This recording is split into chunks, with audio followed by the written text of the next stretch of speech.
ingkar terhadap nikmat Allah. Memang benar sebagian besar manusia itu adalah orang yang tidak mau bersyukur atau tidak pandai berterima kasih. Bagaimana tidak jika Allah Ta'ala telah begitu banyak memberikan nikmat baik yang bersifat zahir maupun batin. Hal ini tidak membuat mereka sadar dan bergerak untuk semakin menambahkan ibadah kepada Allah. Kenikmatan itu malah membuat mereka semakin jauh dari ibadah kepada Allah Ta'ala. Kewajiban seorang hamba adalah bersyukur serta tidak kufur. Banyak sekali dalil-dalil yang terdapat di dalam Alkitab maupun As-Sunnah yang memerintahkan kita untuk senantiasa bersyukur kepada Allah dan melarang kita untuk kufur terhadap nikmat-Nya. Allah Ta'ala berfirman yang artinya, karena itu ingatlah kamu kepadaku, niscaya aku ingat pula kepadamu, dan bersyukurlah kepadaku, dan janganlah kamu kufur terhadap nikmatku. Segala nikmat yang kita terima adalah murni datangnya dari Allah. Allah berfirman yang artinya, dan tidak ada kenikmatan yang ada pada kalian kecuali dengannya dari Allah.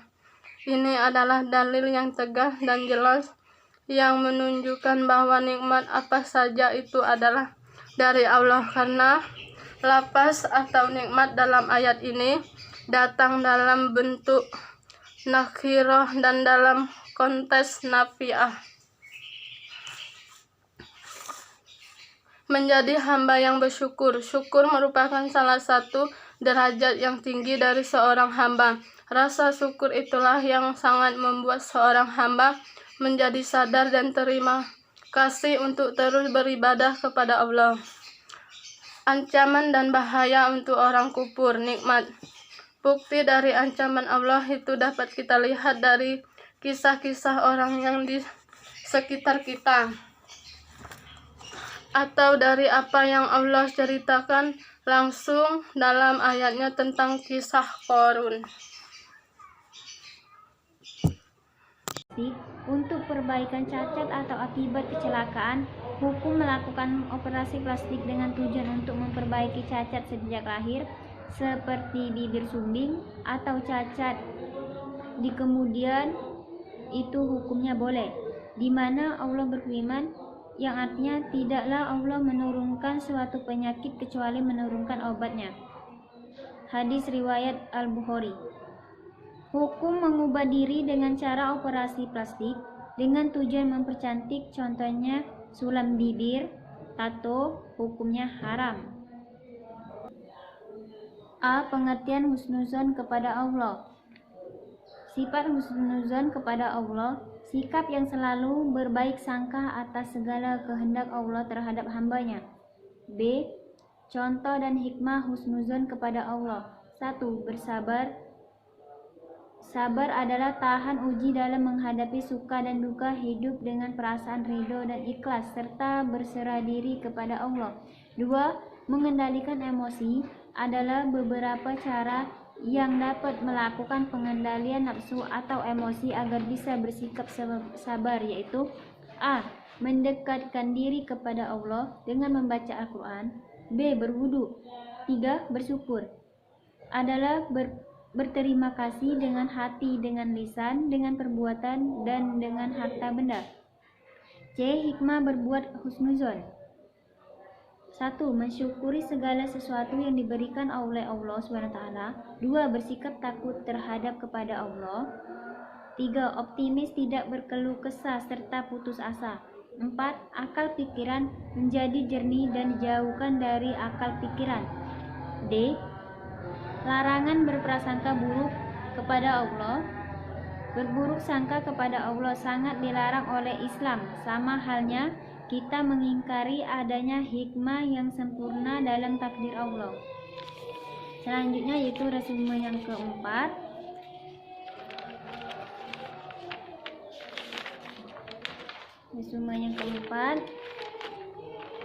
yaitu tentang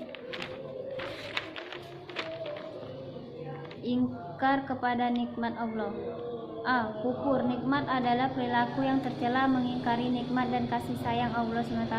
Secara bahasa, kufur adalah tidak percaya, menuntut tidak berterima kasih. Menurut ulama, mengingkari dalam hal ini termasuk juga mendustakan nikmat Allah. 1. Pandangan Al-Quran mengenal kufur nikmat Allah. 2. Pesan gembira. 1. Kabar gembira dan menakutkan peringatan.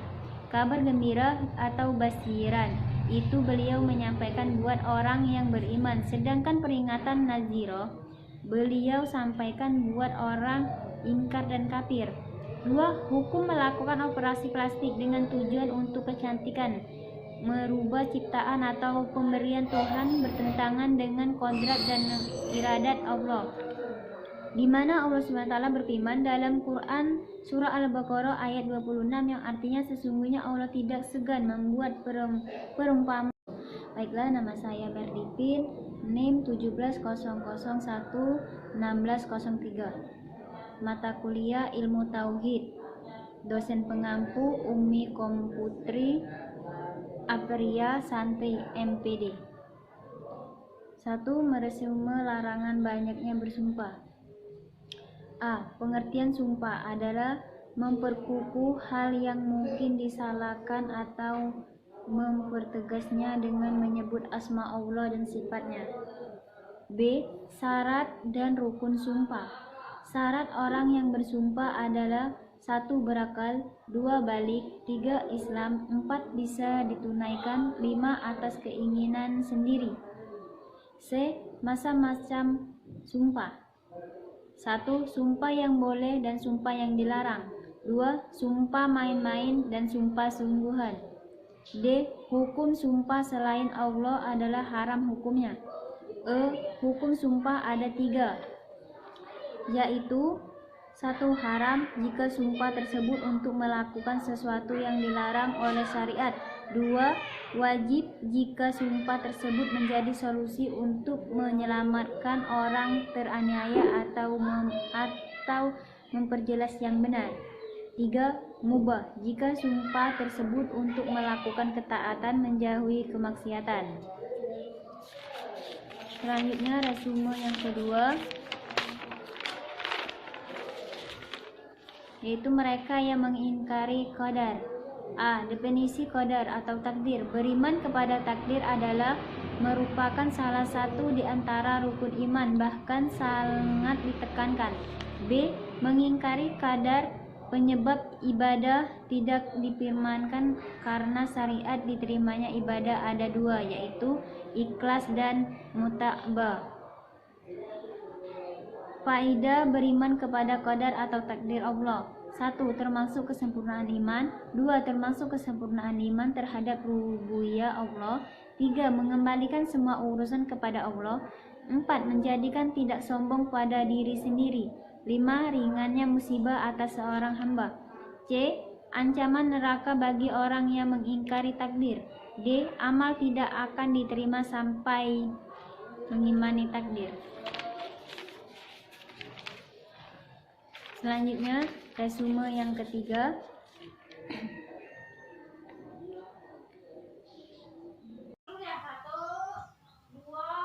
selanjutnya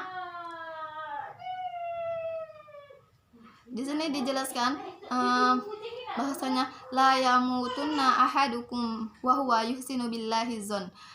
Artinya janganlah salah seorang di antara kalian mati melainkan ia harus berhusnuzon kepada Allah Subhanahu wa taala.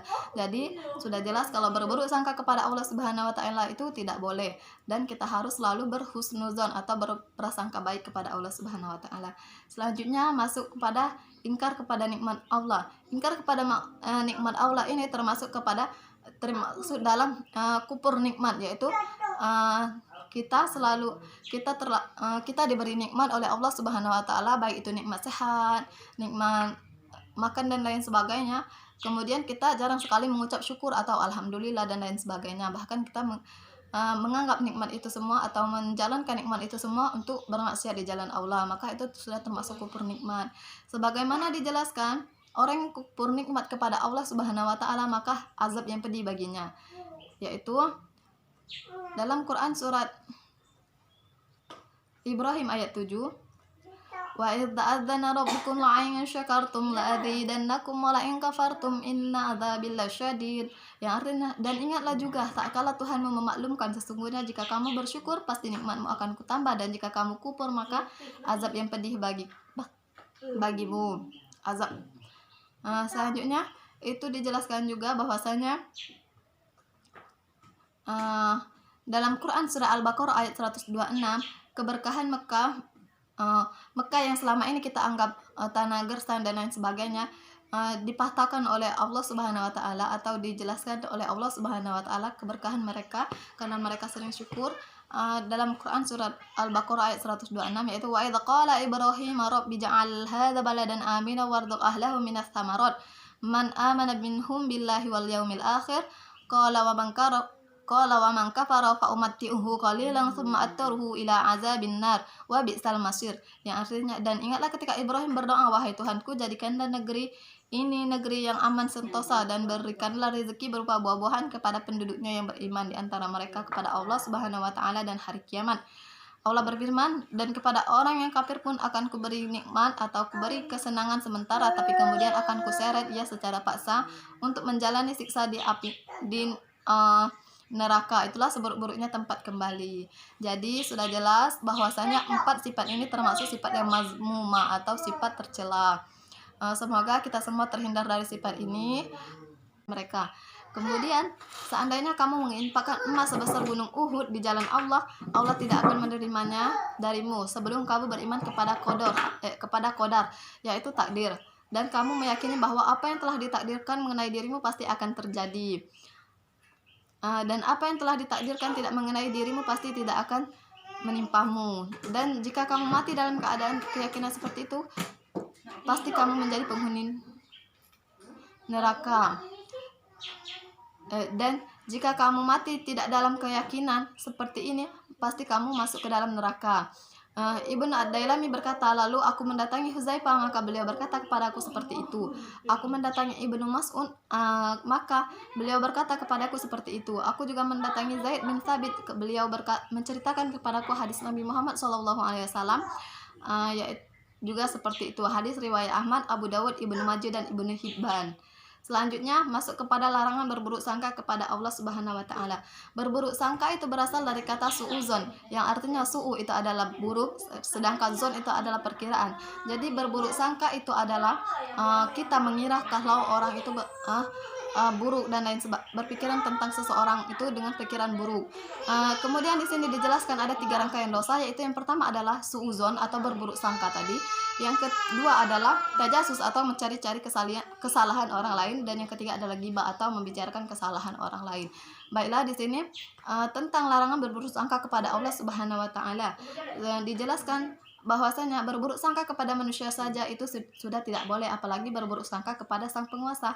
Misalnya berburuk sangka kepada Allah Subhanahu wa taala itu misalnya kita tidak meyakini bahwasanya segala sesuatu itu berasal dari Allah Subhanahu wa taala. Misalnya kita menganggap kalau kita ini terlalu miskin, atau kita menganggap kita ini terlalu bodoh, maka itu termasuk seuzon kepada Allah Subhanahu wa taala atau berburuk sangka kepada Allah Subhanahu wa taala. Padahal dalam setiap doa kita harus kita yakini kalau semua yang kita doakan itu pasti akan terjadi. Bahkan perkataan ini termasuk sebagian dari doa. Kalaupun tidak terjadi sekarang, pasti akan terjadi nanti ataupun kapan.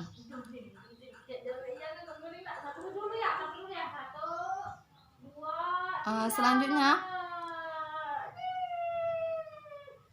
di sini dijelaskan bahwasanya la yamutunna ahadukum wa huwa yuhsinu billahi zon.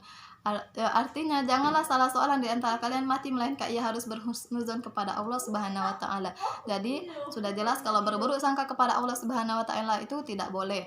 Lalu Pilastari Hoprani dari Ruang 3 Hondak Akidah Akhlak akan memaparkan hasil ringkasan saya dari makalah-makalah teman saya yang berjudul, yaitu yang pertama adalah larangan banyaknya bersumpah, yang kedua adalah mereka yang mengingkari takdir Allah Subhanahu wa taala, dan yang ketiga adalah larangan berburuk sangka kepada Allah Subhanahu wa taala. Yang keempat atau yang terakhir adalah ingkar kepada nikmat Allah Subhanahu wa taala. Baiklah, sebelum saya memulai pemaparan pagi hari ini, saya ucapkan ribuan terima kasih kepada Al-Mukarramah Umi Komputri Aprisanti MPD selaku dosen pembimbing saya pada materi kali ini, atau dosen saya pada mata kuliah Ilmu Tauhid di semester 6 ini. Baiklah, bismillahirrahmanirrahim. Masuk pada penjelasan, yaitu yang pertama adalah larangan banyaknya bersumpah. Di sini telah kita ketahui bahwasanya bersumpah adalah sesuatu yang kita ucapkan untuk memperkukuh atau memperkuat serta mempertegas argumen kita ketika itu kita menganggap argumen kita itu benar. Kemudian di sini dijelaskan ada 5 syarat untuk bersumpah atau rukun bersumpah, yaitu yang pertama adalah berakal. Jadi orang yang berakal, syarat bersumpah itu adalah orang yang berakal. Kalau orang yang gila maka sumpahnya dianggap tidak sah. Kedua yaitu balik. Balik itu adalah cukup umur. Jadi kalau anak kecil ketika dia bersumpah maka itu disebut belum cukup umur. Yang ketiga adalah Islam, orang yang Islam. Yang keempat adalah bisa ditunaikan. Jadi sumpahnya ini bisa ditunaikan oleh seseorang yang bersumpah itu sendiri. Yang kelima adalah keinginan sendiri. Jadi orang yang bersumpah itu sumpahnya akan dianggap sah ketika itu memang dari keinginan dia sendiri. Ketika itu dari paksaan maka sumpahnya dianggap tidak sah. Kemudian selanjutnya di sini dijelaskan bahwasanya orang yang banyak bersumpah itu termasuk orang-orang yang hina, sebagaimana Quran surat Al-Qalam ayat ke-10 yang berbunyi wala tuti' kulla halafim mahin, yang artinya dan janganlah kalian ikut-ikutan orang yang banyak bersumpah lagi hina. Jadi sudah jelas kalau orang yang banyak bersumpah ketika dia hanya mempermainkan sumpah itu maka dia termasuk orang yang hina. Kemudian ada juga dalam Quran surat Al-Maidah ayat ke-79 yang berbunyi wahfazu aimanakum, yang artinya dan jagalah keimanan kalian atau dan jagalah janji sumpah kalian. Yang pertama di sini dijelaskan maksud dari menjaga sumpah adalah menjaga sumpah dengan nama. Yang pertama di sini dijelaskan maksud dari menjaga sumpah adalah menjaga sumpah dengan nama Allah dari bersumpah dusta. Jadi ketika kita hanya melindungi diri kita padahal kita memang melakukan kesalahan dan kita bersumpah, maka itu nggak boleh. Yang kedua adalah menjaga sumpah dengan tidak membatalkan atau mengkhianati sumpah itu tersendiri, kecuali itu untuk hal yang terbaik. Yang ketiga adalah menjaga sumpah dari banyaknya bersumpah. Oke, sudah jelas pada penjelasan tadi kalau orang yang banyak bersumpah itu tidak boleh. Masuk pada poin kedua yaitu mereka yang mengingkari qadar atau takdir. Di sini dijelaskan qadar atau takdir itu termasuk dari rukun iman yang keenam, yaitu yang adalah iman kepada qada dan qadar atau iman kepada takdir. Jadi orang yang mengingkari qadar itu juga akan dijauhkan Allah Subhanahu wa taala dari surga atau akan dimasukkan ke dalam neraka, sebagaimana di sini dijelaskan dalam hadis atau dijelaskan sebuah kisah atau diriwayatkan oleh Ubadah bin As-Samit radhiyallahu an memberikan wasiat kepada anaknya, yaitu yang wahai anakku, sungguh kamu tidak akan bisa merasakan lezatnya iman dan tidak akan mencapai kebenaran hakikat ilmu terhadap Allah sebelum kamu meyakini takdir yang baik dan buruk. Anaknya bertanya, wahai bapakku, bagaimana aku mengetahui takdir yang baik dan takdir yang buruk?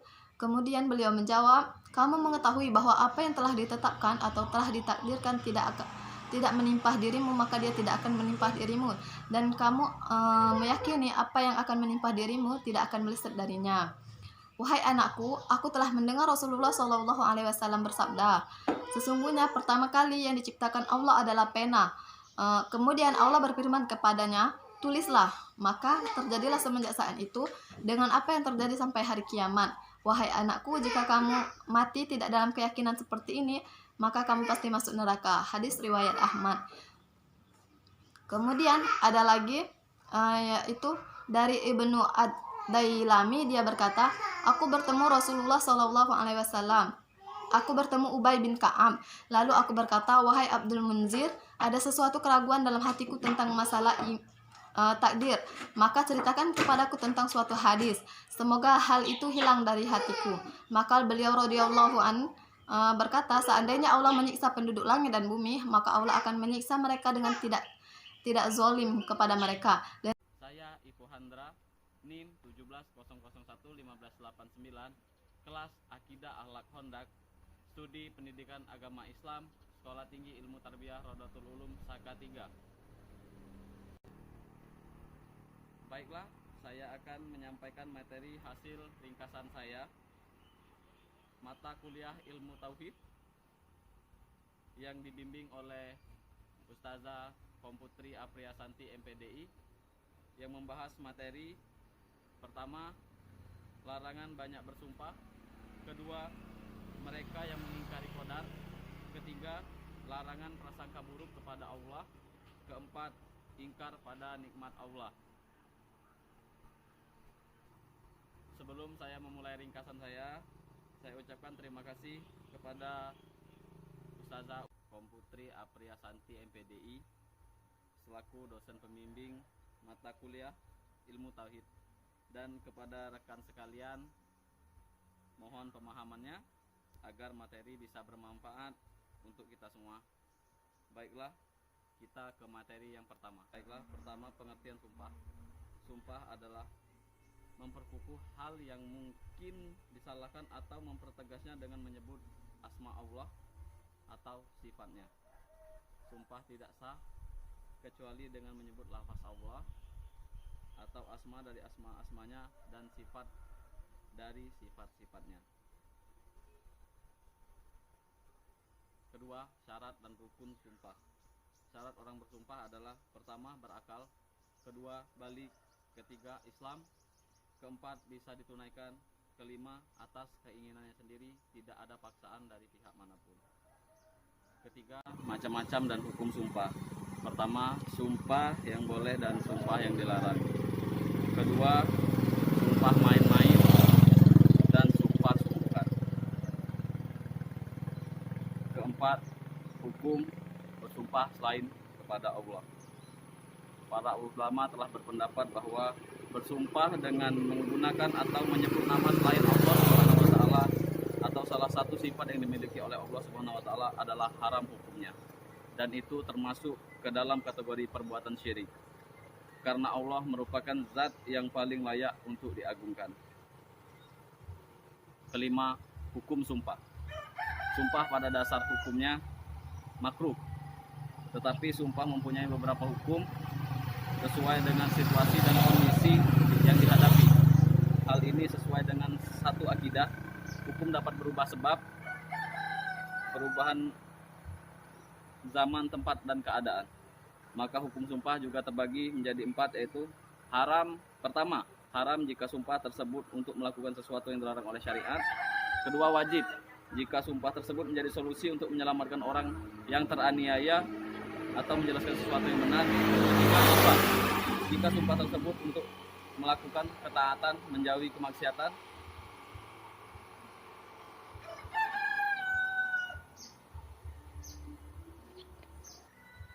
Ya, itu pembahasan tentang larangan banyak bersumpah.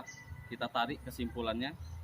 Sumpah adalah meyakini sesuatu yang mengandung unsur perbedaan dengan menyebut nama Allah atau sifat-sifatnya. Syarat dan rukun sumpah: berakal, balik, Islam, bisa ditunaikan atas keinginan sendiri atau tidak ada paksaan dari pihak manapun. Macam-macam dan hukum sumpah: sumpah yang boleh dan sumpah yang dilarang, sumpah main-main dan sumpah sungguh-sungguhan. Dan apabila kita melanggar sumpah, maka kita akan dikenakan kafarat yamin, di mana kafaratnya adalah memilih antara membebaskan budak, selamat dari cacat, memberikan makan kepada seluruh orang miskin dengan makanan yang biasanya dimakan oleh keluarga, atau memberikan pakaian kepada 10 orang miskin dengan pakaian yang bisa dipakai oleh keluarga. Dan apabila orang tidak sanggup menunaikan salah satunya, maka kafarat yang terakhir adalah berpuasa selama 3 hari. Itu pembahasan tentang larangan banyak bersumpah. Kita lanjutkan ke materi kedua. Kita ke definisi qadar. Qadar artinya beriman kepada takdir Allah merupakan salah satu di antara rukun Islam, bahkan sangat ditekankan. Karenanya Rasulullah SAW mengulangi penyebutannya beriman ketika masalah takdir. Beliau bersabda, yang artinya engkau beriman kepada Allah, malaikat-malaikatnya, kitab-kitabnya, rasul-rasulnya, dan hari akhir, serta engkau beriman kepada qadar yang baik maupun yang buruk. Hadis riwayat Muslim. Kedua, mengingkari qadar penyebab ibadah tidak diterima. Karena syarat diterimanya ibadah ada dua, yaitu ikhlas dan mutaba'ah. Seorang yang mengingkari qadar, maka dia belum ikhlas, sebab itu amal ibadahnya tidak diterima oleh Allah Subhanahu wa taala. Faedah beriman kepada qadar atau takdir Allah. Pertama, termasuk kesempurnaan iman. Kedua, termasuk kesempurnaan iman terhadap rububiyah Allah, karena takdir termasuk perbuatannya. Ketiga, mengembalikan semua urusan hanya kepada Allah.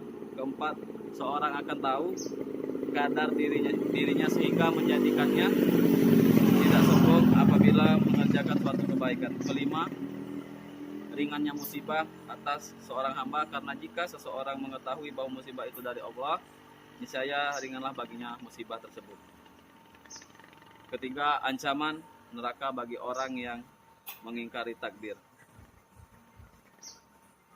Diriwayatkan bahwa Ubadah bin As-Samit radhiyallahu anhu memberikan wasiat kepada anaknya, yang artinya, wahai anakku, sungguh kamu tidak akan bisa merasakan lezatnya iman dan tidak akan mencapai kebenaran hakikat ilmu terhadap Allah sebelum kamu meyakini takdir yang baik dan yang buruk. Keempat, amal tidak akan diterima sampai mengimani takdir. Dari Ibnu Al-Dailami, dia berkata, aku bertemu Ubay bin Ka'ab, lalu aku berkata, wahai Abu Munzir, ada suatu keraguan dalam hatiku tentang masalah qadar. Maka ceritakanlah kepadaku tentang suatu hadis, semoga hal itu hilang dari hatiku. Maka beliau radhiyallahu anhu berkata, seandainya Allah menyiksa penduduk langit dan bumi, maka Allah menyiksa mereka dengan tidak zalim kepada mereka. Itu pembahasan singkat tentang mereka yang mengingkari qadar. Kita tarik kesimpulannya. Baiklah, qadar secara bahasa artinya takdir atau penentuan, sedangkan qada secara bahasa artinya hukum atau keputusan. Qada dan qadar adalah dua istilah. Jika keduanya berpisah, maka maknanya sama, dan jika berkumpul, maknanya berbeda. Yaitu jika disebut qadar Allah, maka semakna dengan qada Allah. Begitu pula sebaliknya. Dan jika disebut bersama-sama, maka masing-masing memiliki makna yang berbeda. Yaitu qadar Allah, apa yang telah Allah Azza wa Jalla tentukan semenjak dahulu akan terjadi pada makhluknya.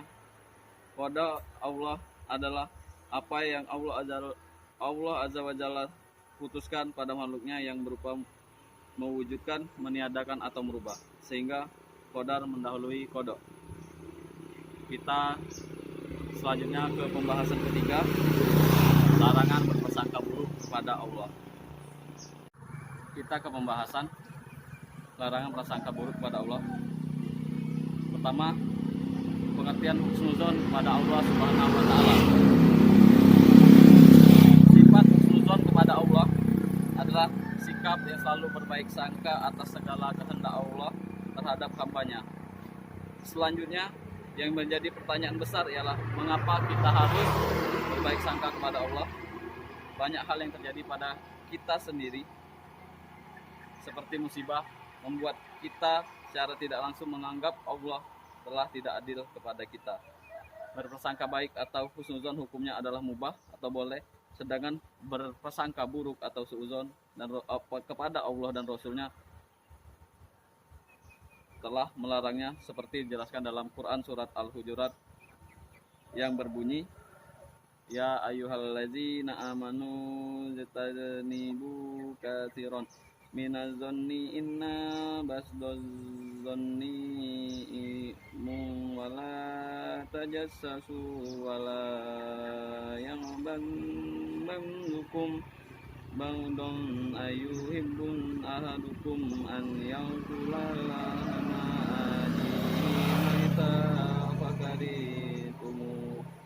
fakarihtumuhu wattaqullaha innallaha tawwabur rahim. Ya, artinya, hai orang-orang beriman, jauhilah kebanyakan dari prasangka. Sesungguhnya sebagian dari prasangka adalah dosa. Dan janganlah kamu mencari kesalahan orang lain, dan janganlah sebagian kamu menggunjing sebagian dari insan yang lain.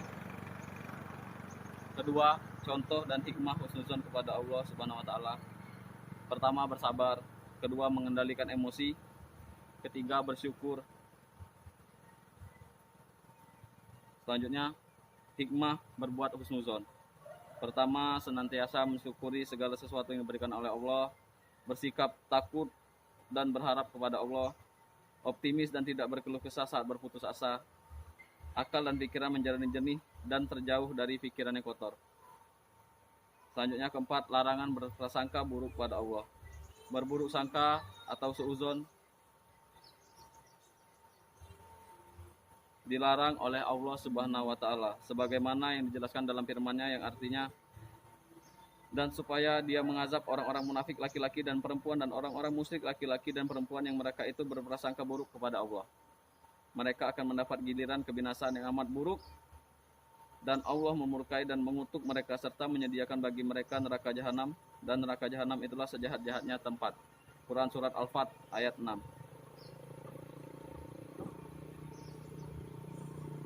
Berburuk sangka kepada Allah Subhanahu wa taala dapat terjadi pada 3 hal di bawah ini.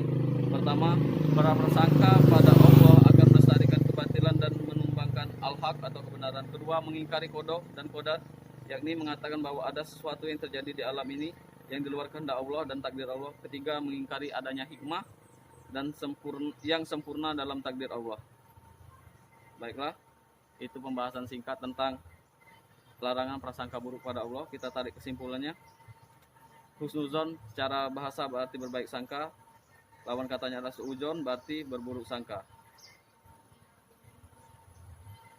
dan sebagainya. Seorang yang memiliki sikap husnuzon akan mempertimbangkan sesuatu dengan pikiran jernih dan hatinya bersih dari prasangka belum tentu kebenaran. Sebaliknya, orang yang pemikiran senantiasa dijelajahi oleh sikap suudzon akan memandang sesuatu selalu jelek, seolah-olah tidak ada sedikit pun kebaikan dalam pikiran dan cenderung menanggapi orang lain lebih rendah dari dirinya. Auzubillahiminzalik. Itulah pembahasan tentang larangan prasangka buruk kepada Allah. Selanjutnya kita ke rangkuman terakhir yang membahas tentang ingkar kepada nikmat Allah. Pandangan Al-Quran mengenai kufur nikmat atau ingkar kepada nikmat Allah. Ada 2 pesan yang dibawa oleh Rasulullah SAW dan para wasi beliau. 2 pesan itu adalah kabar gembira dan kabar buruk atau kabar menakutkan. Kabar gembira beliau sampaikan untuk orang-orang beriman, sedangkan peringatan beliau sampaikan untuk orang-orang yang ingkar dan kafir. Sebagaimana Allah telah menegaskan akan menambahkan balasan atau ganjaran bagi orang-orang yang mensyukuri segala pemberian dan nikmat-nikmatnya. Demikian pula untuk orang-orang yang mengkufuri nikmat-nikmatnya. Allah berfirman dalam surat An-Nahl ayat 112 sampai 113 yang artinya, dan Allah telah membuat suatu perumpamaan dengan sebuah negeri yang dahulunya aman lagi tentram. Rezekinya datang kepadanya melimpah ruah dari segenap tempat, tetapi penduduknya mengingkari nikmat-nikmat Allah. Karena itulah Allah menggerakkan kepada mereka pakaian kelaparan dan ketakutan disebabkan apa yang selalu mereka perbuat. Dan sesungguhnya telah datang kepada mereka seorang Rasul dari mereka sendiri, tetapi mereka mendustakan, karena itu mereka dimusnahkan oleh azab ilahi dan mereka adalah orang-orang yang zalim. Kedua, kita ke contoh dan hukumnya. Hukum operasi plastik dengan tujuan untuk kecantikan. Hukumnya haram. dan ini termasuk mengingkari nikmat Allah karena merubah ciptaan Allah atau pemberian Allah yang menentang kodrat dan iradat Allah. Seharusnya manusia menyadari bahwa apa yang diciptakan oleh Allah dunia ini bukan merupakan hal yang sia-sia. Ketiga, operasi plastik untuk memperbaiki cacat atau akibat kecelakaan. Ini mungkin diperbolehkan. Hukum melakukan operasi plastik dengan tujuan untuk memperbaiki cacat yang dibawa sejak lahir, seperti bibir sumbing atau cacat yang datang kemudian akibat kecelakaan, kebakaran atau semisalnya seperti wajah yang rusak akibat kebakaran kecelakaan, maka dapat dikategorikan sebagai mubah atau dibolehkan melakukan operasi tersebut. Baiklah, itulah pembahasan dari keempat materi mata kuliah ilmu tauhid yang telah saya resume, yang telah saya ringkas seringkas-ringkasnya. Mohon maaf apabila ada ketidakjelasan dalam penyampaian, mohon maaf apabila ada kesalahan kata-kata dalam menjelaskan, karena tidak luput, saya hanyalah manusia biasa. Kepada Allah kita sama-sama mohon ampun. Semoga ilmu yang disampaikan bisa bermanfaat untuk kita semua, yang menjadi bekal untuk kita di masa depan nanti.